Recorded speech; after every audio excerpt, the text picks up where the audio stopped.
Vous le lisez peut-être tous les jours. Comment le Courrier de l'Ouest est-il conçu? Combien de personnes travaillent à sa réalisation? C'est ce que nous vous proposons de découvrir cette semaine dans Accès réservé. Visite au cœur de la fabrication d'un quotidien.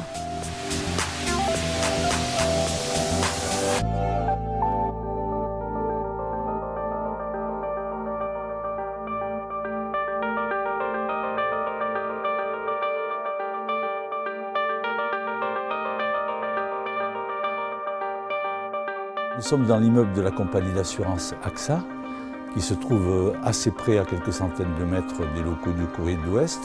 Et nous sommes installés ici provisoirement depuis le mois de septembre et pendant toute la durée des travaux de rénovation qui sont entrepris au siège du journal. Alors ici sont installés les journalistes qui couvrent le département du Maine-et-Loire et l'actualité de la ville d'Angers et de l'agglomération. Et on a également la rédaction en chef centrale qui, elle, gère l'ensemble des contenus et des pages du journal. Et enfin, nous avons le pôle multimédia et les informations générales. Alors le pôle multimédia gère le site internet, à la fois sur le site classique et l'application mobile. Et nous avons le service des informations générales qui traite les pages nationales et internationales. Le Courrier de l'Ouest diffuse dans 2 départements, le Maine-et-Loire et les Deux-Sèvres. Il a des implantations à Cholet, à Saumur, à Beaufort.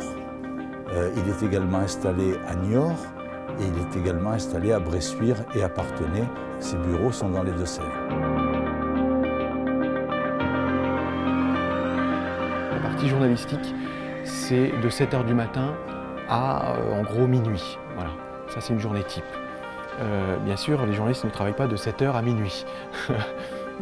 7h, on est plutôt sur la partie web. Voilà, le premier journaliste qui arrive dans cette entreprise est un journaliste web. Et minuit, on est sur les pages France Monde. Ce sont eux les derniers journalistes à partir. Entre les deux, ce qui s'est passé, on commence par le web. Derrière arrivent tous nos journalistes rédacteurs, ceux qui font les reportages, les photographes, puis les infographies, les cartes, les plans, les tableaux. Puis arrivent les journalistes chargés de la relecture et de la mise en page. Et donc les derniers, à partir, sont les journalistes chargés de la surveillance nuit, qui veillent au cas où il y aurait une actualité tardive à couvrir.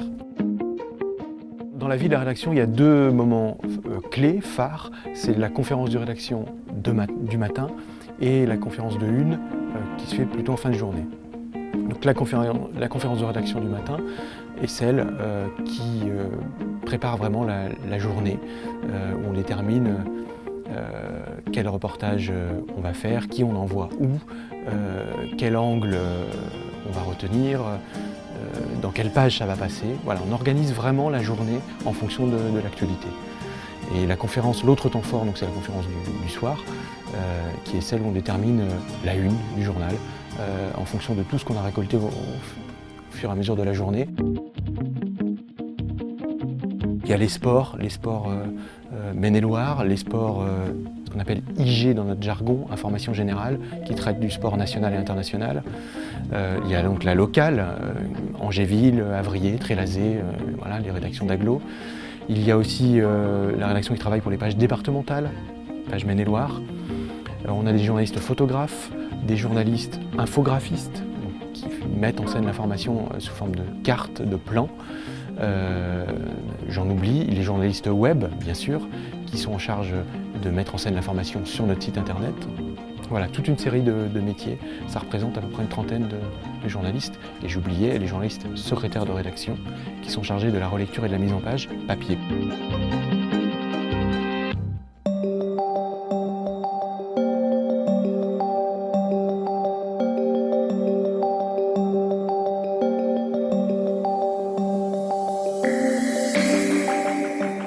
Et bien là, on va avenue Jeanne d'Arc pour faire des photos d'illustration du sujet de François Lacroix. Parce que l'avenue Jeanne d'Arc va être réhabilitée, ils vont réaménager l'avenue, replanter des arbres, en abattre d'autres. Donc on va faire 2-3 photos d'illustration pour demain, pour le journal de demain.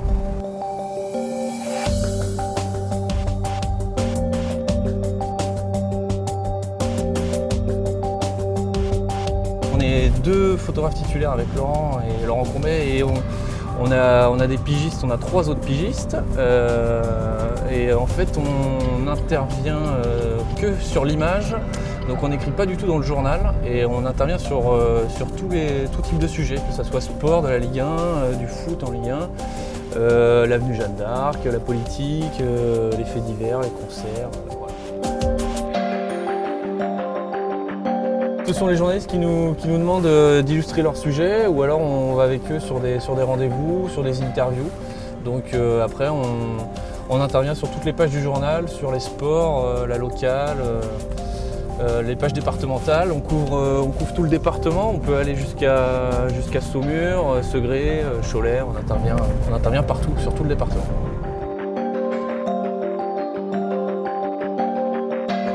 Avec les 8 condamnés de Boudieuvre, l'exécutif veut faire un exemple. 1175 salariés de l'entreprise Picard, selon le mode opératoire qu'avaient déjà connu les salariés de Continental dans la même région. En vue d'empêcher... Alors ce qui se passe, c'est qu'une fois qu'on a recueilli les informations principales, l'urgence c'est d'envoyer ce qu'on appelle une DMA, une dernière minute actualité, pour la publier sur le site internet du journal. Voilà, donc ça on le fait à partir d'un smartphone, on envoie une photo de l'événement et puis quelques commentaires. Voilà, et comme ça la DMA est immédiatement publiée sur le site. Alors la suite du programme, c'est que je vais rentrer à la rédaction, je vais me mettre sur mon ordinateur, je vais décharger la photo, je vais écrire l'article avec les notes que j'ai pu prendre, et puis voilà, et puis ça sera fait et il sera publié demain. Alors le quotidien, il est assez variable parce que là, il s'agit d'un événement ponctuel qu'on vient couvrir, mais on fait aussi beaucoup d'enquêtes. Et ça, on les fait essentiellement à partir de nos bureaux, en passant des coups de fil, en cherchant des infos sur Internet, en allant aussi rencontrer des gens, en recoupant. Donc c'est difficile d'évaluer le nombre de sorties. On peut, des petits reportages comme ça, on pourrait en faire 5 par jour. En revanche, une enquête, elle, peut prendre plusieurs jours parce qu'il y a des éléments plus compliqués à récupérer.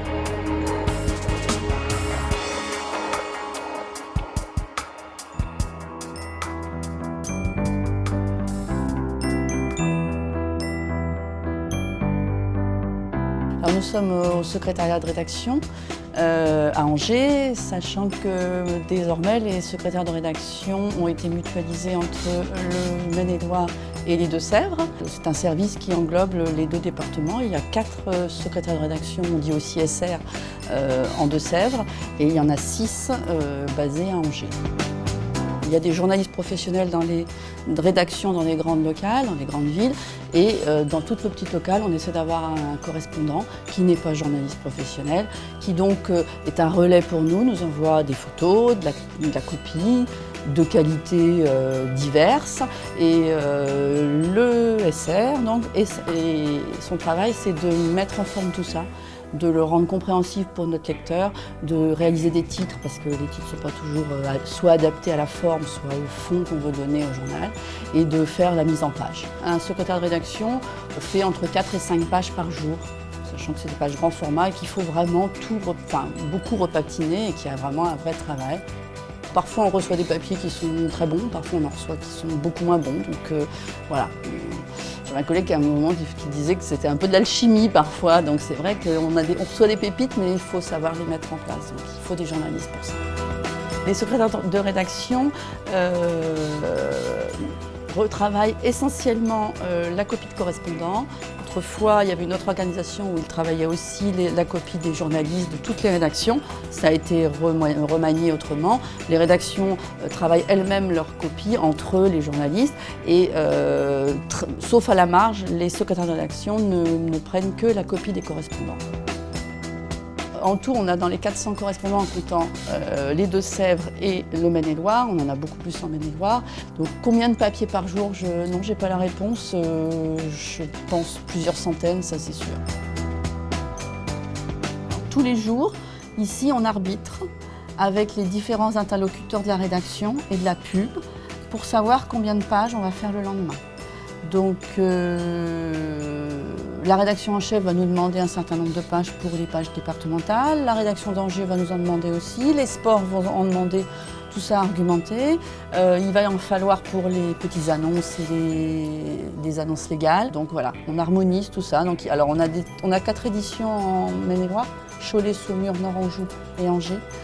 En règle générale, Angers peut avoir une pagination un petit peu plus élevée, parce qu'on a aussi beaucoup de communes et beaucoup plus peut-être de choses à dire dans l'édition d'Angers, vu que c'est la capitale du département. Pour le journal de demain, Cholet, Saumur, Nord-Anjou sont à 30 pages et Angers est à 32, parce qu'il y avait besoin de plus de pages. Voilà.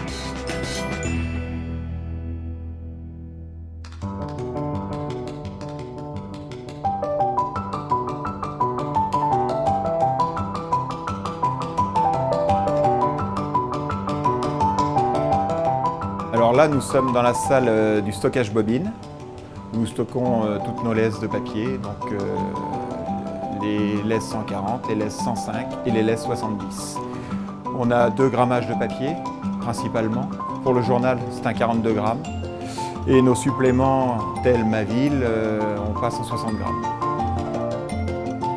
Alors, le service rotatif, c'est 15 personnes. 10 personnes de l'effectif de nuit et 4 personnes de l'effectif de jour, plus une personne qui est en charge de la fabrication des plaques.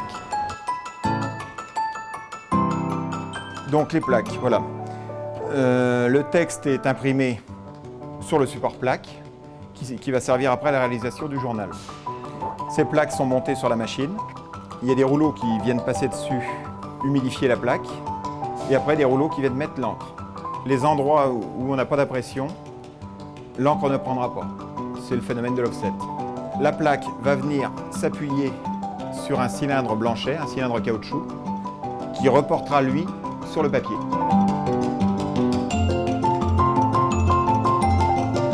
Le nombre d'exemplaires en semaine, c'est environ 170 000 exemplaires. Le dimanche, je dirais plus 130 000 exemplaires. Les complications qu'on peut rencontrer, on est lié un peu à l'actualité, c'est-à-dire que s'il y avait un gros fait marquant dans l'actualité, les paginations pourraient changer au dernier moment. Donc on commence par Ouest France Angers, et après on a 2 éditions de Ouest France Sarthe. Après, donc, toutes les plaques du journal vont changer. On va passer sur un nouveau titre, donc le Maine Libre, avec une nouvelle pagination. Donc on imprime 3 éditions du Maine Libre. Après le Maine Libre, on va passer donc sur le Courrier de l'Ouest, donc on change de titre encore. Donc là, on a quelques plaques, genre les pages France Monde, qui sont un peu communes, qui vont rester. Et sinon, on change pratiquement la majorité du journal. Et après, au fur et à mesure des éditions, on a une dizaine de pages qui changent par édition. Avant, le Courrier de l'Ouest avait donc ses distributeurs, ses porteurs, qui allaient de la voiture au taxi, à la mobilette. Maintenant, c'est fini, c'est des camions qui emmènent sur des plateformes et les plateformes gèrent. Donc il y a beaucoup moins de monde qui vient pour chercher le journal. Alors logiquement, quand il n'y a pas de gros problèmes techniques, vers 2h30, nous terminons donc la dernière édition du Courrier de l'Ouest, l'édition de Courrier de l'Ouest Angers. La machine passe, on la met en mode lavage, c'est-à-dire que ça fait le lavage de tous les ancrages en même temps. Et on sort tout le papier de la machine. Les gens décalent toutes les plaques qui sont sur la machine. On lave les cylindres qui portent les plaques et après on s'en va.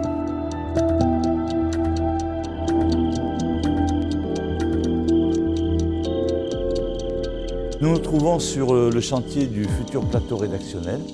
C'est ici que tous les journalistes qui travaillent à Angers pour le Courrier de l'Ouest vont être réunis à partir du début du mois d'avril. Alors ici, nous avions ce qu'on appelait l'atelier pré-presse qui confectionnait les pages du journal et qui fabriquait la publicité. Ces services ont été fusionnés et désormais nous disposions de locaux vastes et qui seront adaptés aux nouveaux travaux des journalistes et des rédactions. Regrouper tout le monde, c'est très important pour animer une vie d'équipe et constituer une vraie communauté de travail. Et ensuite, nous avions besoin aussi de rationaliser nos locaux et nos immobilisations.